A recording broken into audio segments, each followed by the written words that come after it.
Hi, I'm Vez and this is my first video on YouTube. I'm just going to be talking a bit about myself and a bit about perspective drawing. I'm currently at college studying interior architecture and product design. I've been doing that for 1.5 years, but with lockdown and that's kind of ruined it. I'm planning on doing interior design at university later on this year. It's going to be fun, I'm kind of excited for it. And I just thought I should make a video about some of the tips I've learned throughout lockdown and throughout the 1.5 years I've been at college. Let's start off with language. Language is just the way perspective drawing gets you to communicate with customers or in like presentations, anything like that, college. It's just a great way to explain yourself, explain your ideas, designs. I think perspective drawing is a really good skill to hold on to because everything is done on the computer now as the software is available. Therefore, people get really impressed when they see perspective drawings, they see the artist in you. I think it allows you to be much more creative with your ideas rather than just use a software that'll just create everything for you. Perspective drawing actually makes you a bit different from your competitors. It makes you stand out, therefore it will make you win any project, anything you want. It'll help you formulate your ideas. It allows you to create new or even better ideas whilst you're drawing them. It will help you get the proportions equal and right. In a way, it's like a little test to just make sure all your ideas are correct, all your ideas work and are possible to create. Okay, let's get on with basic perspective drawings.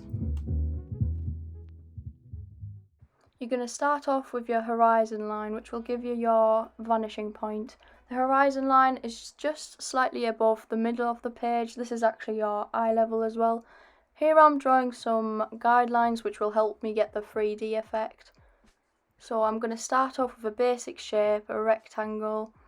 As you can see, I'm following my guidelines to make the 3D effect. I've added 3 horizontal lines and again joining everything together by following my guidelines. Here I've added the sides that you can't really see but will help you imagine the shape better. Moving on to 2-point perspective drawings, you're going to start off with your horizon line again. However, you're just going to add another point on the other side of the line.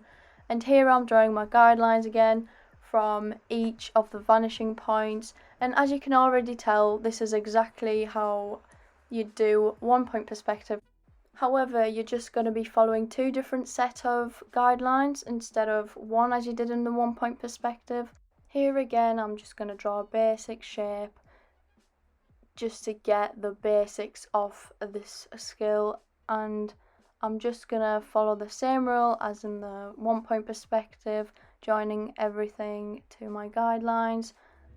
As you can tell, that it's so much easier to draw these guidelines, and sometimes it's good to leave them in to show your progress and how you got to drawing your design. Here I'm adding the sides that you can't really see, but it's just again to help you imagine the shape better. For 3-point perspective drawings, you're going to add the horizon line again, adding your vanishing points at each side of the line, and you're just going to add another one on the bottom of your page, and again going to draw some guidelines from each point. And as you can tell, you get the grid again, your guidelines, everything will help you. The main difference in this drawing is that you don't have any vertical lines, everything is to a vanishing point. And these drawings are most common in when you're drawing buildings or something from a distance. And as you may already have guessed, 3-point perspectives aren't that common in the interior design industry. But it's quite easy to learn and it's a good skill to practice, and it'll help you in other perspective drawings.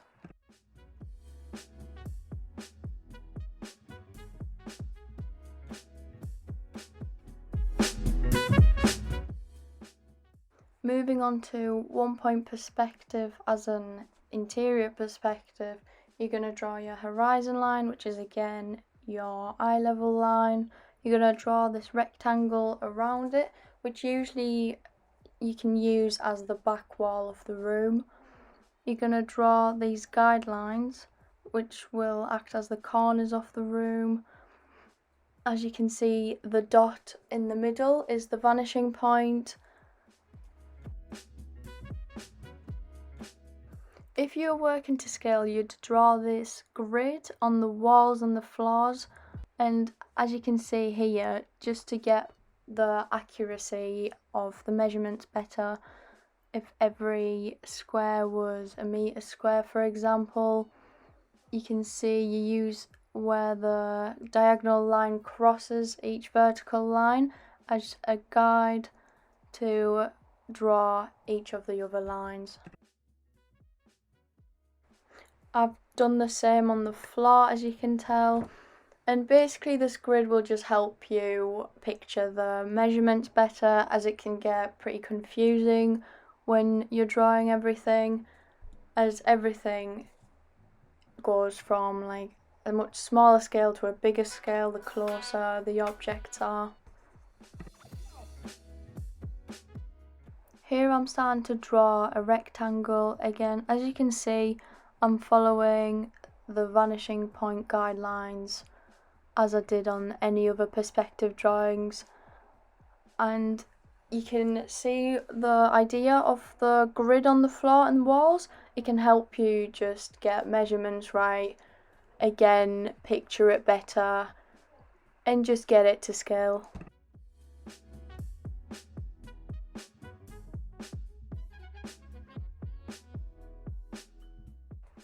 This perspective is the most common in interior design, as it's the interior of a room, and I use this a lot in my projects, and it's just a really good skill to know. Again, it's just practice. It helps you get better at drawing, scale drawings, which will all benefit you in your projects or any design.